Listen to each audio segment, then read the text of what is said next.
O experimento 12 vezes. O dia em que o governo testou comunicação com o ser da cúpula por décadas. A menção ao experimento 12 vezes foi tratada como mito, teoria marginal ou devaneio de cientistas frustrados. Porém, para aqueles que trabalharam nos corredores ocultos da divisão de comunicação extratemporal do governo americano, ele foi absolutamente real, um marco silencioso e apagado da história, cuidadosamente enterrado sob toneladas de arquivos lacrados, memorandos apagados e testemunhas desaparecidas. A história completa só veio à tona porque um documento de 47 páginas, supostamente vazado por um ex-funcionário da NASA, pouco antes de sua morte, revelou algo que a ciência tradicional preferiu ignorar. Em 1998, uma equipe especial foi reunida para tentar um contato direto com uma entidade localizada fora da abóbada celeste. Um ser cuja consciência não era terrestre, nem material, nem linear. Esse ser ficou conhecido internamente como o habitante da cúpula ou simplesmente o ser da cúpula. E o experimento que tentou alcançá-lo ficou marcado como experimento 12 vezes. Segundo esse documento, o conceito de cúpula não era metafórico. Desde a década de 1950, após a descoberta acidental de anomalias eletromagnéticas persistentes nas bordas superiores da magnetosfera, alguns cientistas começaram a defender que a Terra poderia estar envolta em uma estrutura vibracional que funcionava como uma espécie de membrana, não uma barreira sólida, mas um limite dimensional onde frequências, partículas e até informações começavam a se comportar de maneira imprevisível. Essa membrana era chamada de cúpula harmônica e, de acordo com relatórios classificados, sinais vindos dessa região não pertenciam a nenhuma fonte conhecida da física moderna. Eles pareciam ter padrões inteligentes, repetições matemáticas perfeitas, que se reorganizavam como se respondessem a certos estímulos. Esses sinais passaram décadas sendo ignorados, mas a inquietação aumentou quando entre 1996 e 1997, a frequência dessas emissões aumentou exponencialmente, como se algo estivesse tentando chamar a atenção. O salto para experimento 12 vezes não veio de cientistas, mas de linguistas e matemáticos, que defendiam uma hipótese radical. Talvez qualquer civilização ou inteligência verdadeiramente avançada não se comunicasse por ondas de rádio, pulsos luminosos ou idiomas complexos, mas por padrões harmônicos gerados diretamente na estrutura do espaço-tempo. Por isso o governo autorizou a criação de uma pequena instalação subterrânea no Alasca, próxima a uma antiga base abandonada, onde seria montado o primeiro transmissor de oscilação convergente, capaz de enviar não mensagens, mas intenção algorítmica, códigos matemáticos que representavam conceitos, emoções e estruturas de pensamento condensadas em sequências harmônicas. Era, em essência, uma tentativa de dialogar não com um ser físico, mas com uma consciência fora da realidade convencional. Os cientistas envolvidos descrevem que o objetivo não era falar com extraterrestres, mas tentar entender se havia algo, qualquer coisa menos além do limite da membrana harmônica que envolvia o planeta. Foi nesse contexto que o termo ser da cúpula apareceu pela primeira vez. Ele não surgiu como um título dado pela equipe, mas como uma interpretação do próprio padrão de retorno das primeiras transmissões de teste, quando eles enviavam sequências harmônicas que representavam conceitos básicos como existência, consciência e localização. O retorno apresentava sempre uma forma semelhante.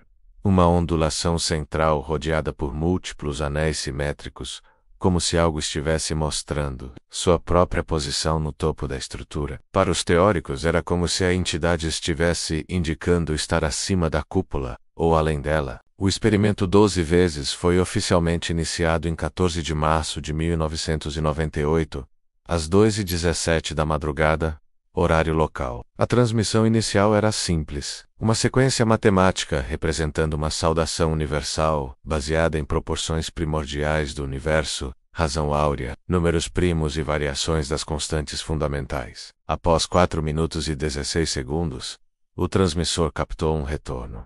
Não era um eco, nem ruído, nem interferência. Era uma resposta deliberada.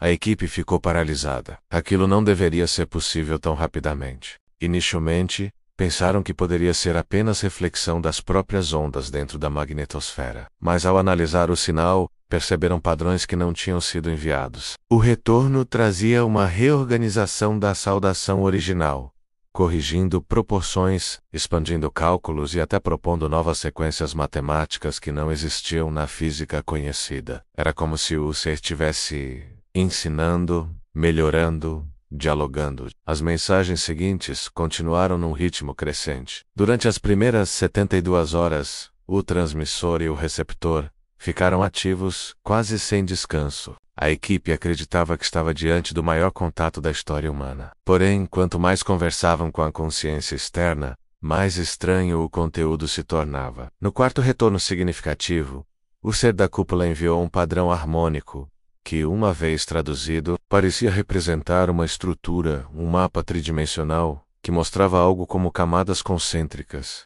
similares a esferas empilhadas.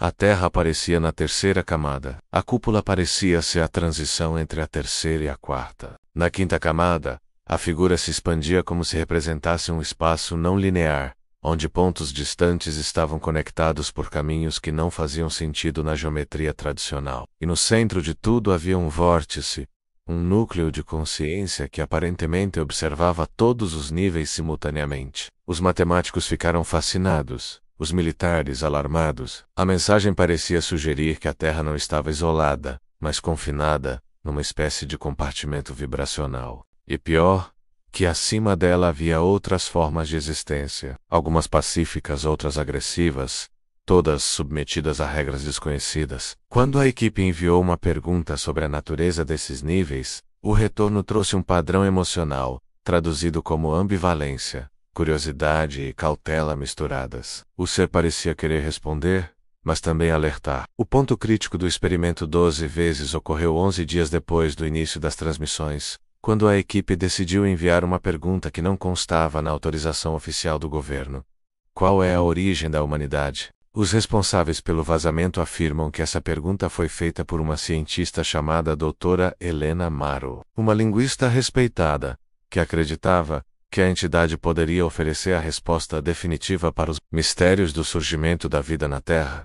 Ela enviou a pergunta sem consultar os superiores, alegando que a oportunidade era única demais para ser perdida. A resposta foi imediata e devastadora. O ser da cúpula enviou um fluxo de padrões tão intenso que o transmissor entrou em sobrecarga e desligou por segurança. Quando a equipe conseguiu estabilizar o sistema, o retorno foi decodificado e produziu uma sequência de símbolos geométricos que pareciam formar uma narrativa. A humanidade não era um acidente isolado, mas um experimento em múltiplas camadas. A consciência humana, segundo o ser, era fragmento de algo maior, uma centelha de um campo de consciência que existia além da cúpula. Os humanos haviam sido colocados no terceiro nível como forma de aprendizado, e a cúpula era uma proteção, uma barreira para evitar que interferências externas contaminassem esse processo. Mas havia mais. O ser indicava que, em algum momento da história remota,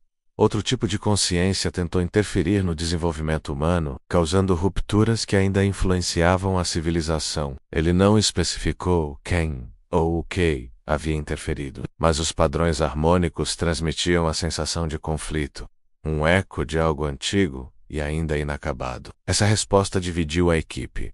Alguns ficaram extasiados, outros aterrorizados. E, segundo o documento vazado, foi nesse momento que tudo começou a dar errado. Na madrugada de 27 de março, as transmissões começaram a apresentar instabilidades. O ser enviava sequências confusas, como se tentasse comunicar algo urgente, mas sem sucesso. Em vários momentos, a equipe pensou que se tratasse de erro técnico, mas a repetição precisa dos padrões excluía essa hipótese. Os harmônicos ficavam mais densos, mais intensos, quase agressivos, como se alguém menos, ou algo, estivesse tentando interferir no contato. Na última transmissão clara recebida antes do desligamento do projeto, o ser enviou um padrão de alerta.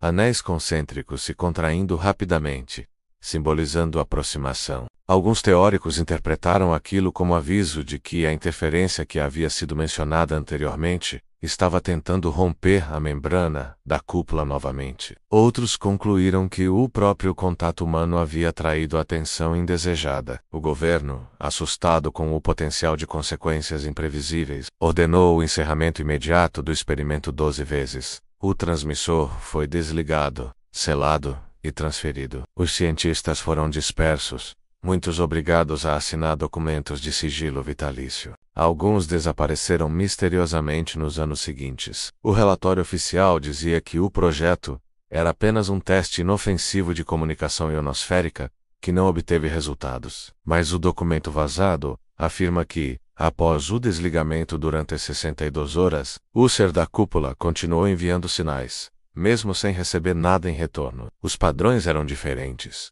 Não eram mensagens matemáticas, mas vibrações emocionais traduzidas como frustração, depois ansiedade e, por fim, silêncio absoluto. A teoria mais controversa do documento é que o ser da cúpula não era apenas uma consciência isolada, mas guardião de uma fronteira. Seu propósito seria monitorar a cúpula harmônica, garantindo que interferências externas, sejam elas naturais ou inteligentes, não violassem o nível em que a humanidade se encontrava. O contato humano teria sido interpretado como uma quebra dessa ordem, e ao encerrá-lo abruptamente, os responsáveis pelo experimento teriam deixado o ser impossibilitado de concluir seu aviso, ou sua orientação, sobre algo que se aproximava do limite superior da cúpula. Após o encerramento do 12 vezes, vários fenômenos estranhos foram registrados em diferentes partes do mundo. Picos inexplicáveis na ressonância Schumann, ondas anômalas captadas por sensores de monitoração geomagnética,